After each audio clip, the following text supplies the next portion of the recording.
Assalomu alaykum azizlar, barchaga xayrli kun. Salomatmisizlar? Siz bilan yana ustozingiz Umid Buxoriy. Bilasizlar, sizlar bilan milliy sertifikat imtihonida tushish ehtimoli bo'lgan hamda imtihonlarimizda tushib kelayotgan misollarimizni tahlilini aynan Umid Buxoriy YouTube kanalida birin-ketinlik bilan ko'rib kelayotgan edik. Bugun sizlar bilan keyingi masalamizni yechimini ko'ramiz. Hozir ayni paytda ushbu qo'limda turgan test varaqasi 2025-yil 5-oktyabr sanasida o'quvchilarimizga tushgan milliy sertifikat jamlanmasi, ya'ni misol masalalar jamlanmasi hamda bizni jamoa aynan ushbu 45 ta masalani birin-ketinlik bilan aynan imtihonda qanaqa tartibda turgan bo'lsa, xuddi shunaqa tartibda yozib chiqqanmiz. Kelinglar, hozir ushbu testdan bir masalani yechib ko'ramiz. Bilamiz, bizga eng ko'p ball beradigan qism aynan eng oxirgi 10 talik qism odatda, to'g'rimi? Keyinlar shundan 38 masalani yechib ko'rishdik. Ya'ni o'tgan safar geometriyadan masala ko'rgandik, endi bu safar algebradan masala ko'ramiz. Bizda 38 masalada masalamizning shartiga ko'ra f at x funksiya uchun quyidagi tenglik o'rinli. Ya'ni tengligimiz quyidagicha. 4 ko'paytirilgan f at x qo'shilgan 2 taqsim 3 x kvadrat plus 2 ko'paytirilgan f at x minus 2 taqsim x barobar x ning kubi plus 1. Ya'ni mana shu shart bajarilar ekan bizani f at x funksiyamiz uchun. Xo'p, agar f at x funksiya uchun ushbu shart o'rinli bo'ladigan bo'lsa, ushbu ifodaning qiymatini toping deb bizada a shartida quyidagicha qiymat berilgan. F at 1 plus f at minus 1. O'rtasi minus ekan. Xo'p, ushbu ifodamizni qiymatini topishimiz kerak. Birinchi o'rinda bizani e'tiborimizni nima tortishi kerak? Qaranglar, hozir x kvadrat plus 2 bu f at x ga bog'liq bo'lmagan ifoda, ya'ni lekin x ga bog'liq. Bu yerda f at x bor, bu yerda f at x minus 2 taqsim x bor.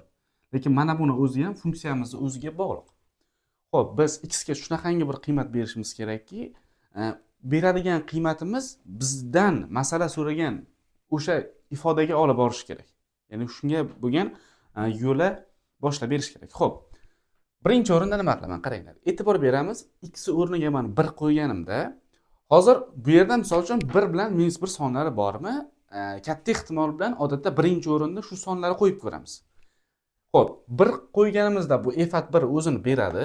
Bu yerga qo'yganimizdacha 1 ayrilgan 2 taqsim 1. 1 dan 2 ni ayirsa minus 1 bo'ladi. Demak, bu yerda 1 hosil bo'lyapti, ya'ni f at 1, bu yerda f at minus 1 hosil bo'ldi. Qolgan qismlari bo'lsa, ya'ni mana bu yerda chiqadigan ifoda yoki bu yerda chiqadigan ifoda bu ko'p ham muhim bo'lmagan ifoda ayni paytda. Xo'p, kelinglar x o'rniga birinchi o'rinda 1 qo'yaylik. X 1 bo'ladigan bo'lsa, ifodamizning holati qanaqa bo'ladi? Demak, 4 ko'paytirilgan f at 1 qo'shilgan 2 taqsim 3 ko'paytirilgan x o'rniga 1 qo'yganimizda 1 kvadrati 1, 2 ni qo'shsak 3 bo'ladi. Ko'paytirish f at bu minus 1 beradi. Barobar bu yerga 1 qo'yadigan bo'lsak, 1 kubi 1, 1 qo'shsak 2 bo'ladi. Xo'sh. Ana endi qaranglar. Bu yerda 3 lar qisqaradi hamda bizda hosil bo'ladi 4 ko'paytirilgan f at 1 qo'shilgan 2 ko'paytirilgan f at minus 1 barobar 2 ifoda. Endi qaranglar. Hozir bu ifodamizni o'zidan biz f at 1 hamda f at minus 1 ifodalarimizning qiymatini topa olmaymiz. Bizga yana bitta shunaqa tenglik kerak bo'ladi. Unda ham f at 1 hamda f at minus 1 qatnashgan bo'lish kerak. Nima qilaman? Bu safar x o'rniga minus 1 qo'yib ko'raman. Minus 1 qo'yganimda mana bu yerda minus 1 hosil bo'ladi. Ya'ni f at minus 1 hosil bo'ladi. Xo'p, hisoblab ko'ramiz. Bu yerdan nima hosil bo'ladi? X o'rniga minus 1 qo'yganimda minus 1 ayrilgan 2 taqsim minus 1. 2 taqsim minus 1 minus 2 ni beradi. Oldidagi minus bilan bu plus 2 bo'lib qoladi. Minus 1 plus 2 1 berib qoladi. Bu f at 1 beryapti. Bu f at minus 1 beryapti bu safar. Endi nima qilamiz? X o'rniga minus 1 qo'yamiz. Demak, bizda hosil bo'ladi 4 ko'paytirilgan efat minus 1 qo'shilgan 2 taqsim 3 minus 1 kvadrati 1 plus 2 bo'laveradi. Ya'ni bu 3 bo'lib qoladi. Ko'paytirilgan efat bu yerga minus 1 qo'ysak, efat 1 bo'lib qoladi. Barobar minus 1 kubi minus 1 1 qo'shsam 0. Yana shu narsa. Mana 3 bilan bu 3 qisqaradida, bizda hosil bo'ladi 4 ko'paytirilgan efat minus 1 qo'shilgan 2 kara efat 1 barobar 0 ifoda. Endi qaranglar, mana bu ifodamizda ham efat minus 1 hamda efat 1 qatnashgan. Bu ifodamizda ham efat 1 hamda efat minus 1 qatnashgan. Ikkitasini birga yozib olaman.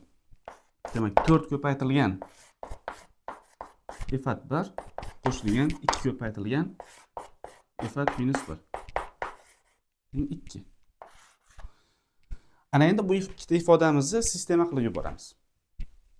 Xo'p, bizga efat 1 hamda efat minus 1 alohida qiymatlari kerak bo'ladi.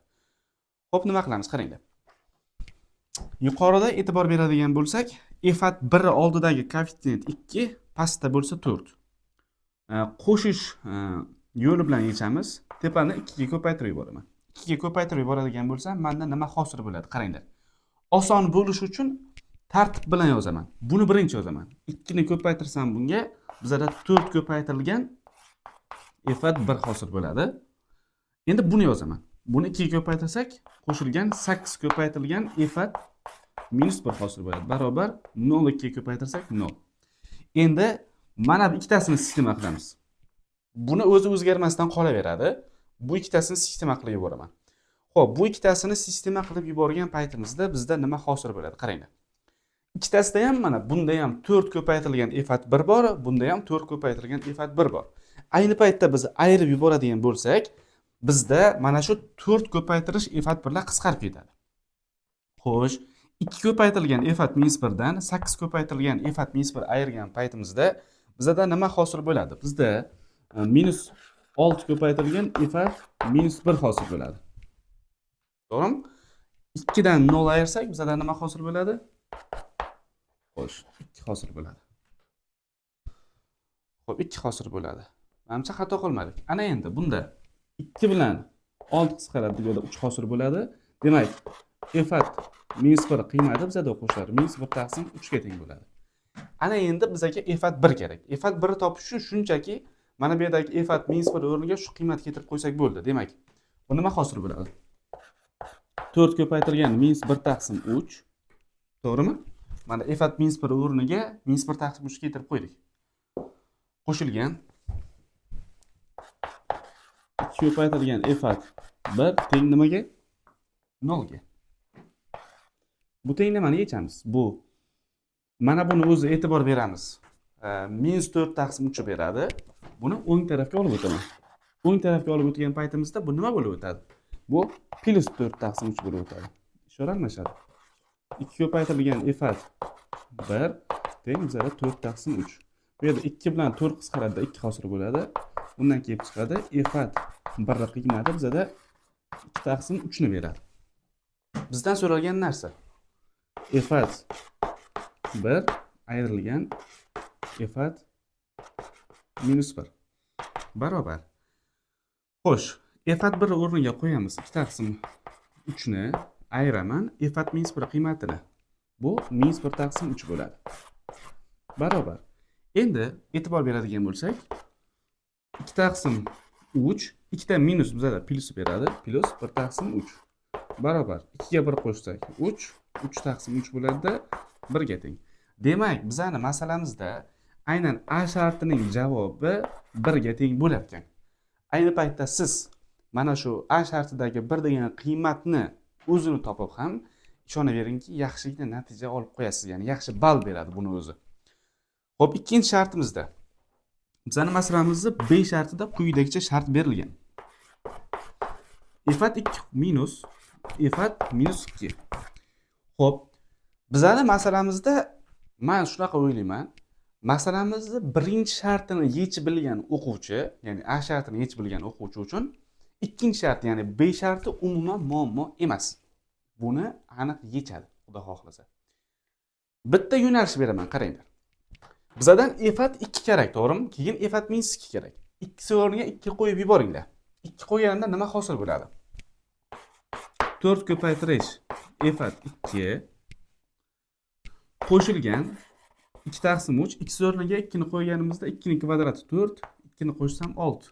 Ko'paytirish 6, ko'paytirish efat 2 ni qo'ysak, 2 dan 2 taqsim 2 ni ayirsam 1. To'g'rimi?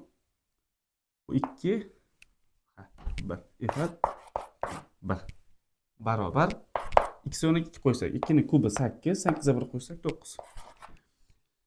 E'tibor beradigan bo'lsak, bizada mana bu efat 1 qiymati bor. Yuqorida topganmiz biz mana 2 taqsim 3 deb, to'g'rimi? Buni o'rniga qo'yamiz. Buni o'rniga qo'yamiz. Shunda bizani mana bu tenglamamiz faqatgina efat 2 ning o'ziga bog'liq bo'lib qoladi. Demak, oradan efat 2 ning qiymati chiqdi. Efat minus 2 ni topmoqchimisiz? X o'rniga minus 2 ni qo'ying. Kelinglar, masalamizni mana shu qismini sizlarni o'zingizga qoldiraman. Siz o'zingiz hisoblab masalamizda aynan B shartining javobini ushbu videoning izohlar qismida o'zingiz yozib qoldiring. Qani, masalani qanchalik yaxshi tushundingiz? Shuni sinab ko'ramiz. Sizlar bilan ustozingiz Umid Buxoriy bo'ldi.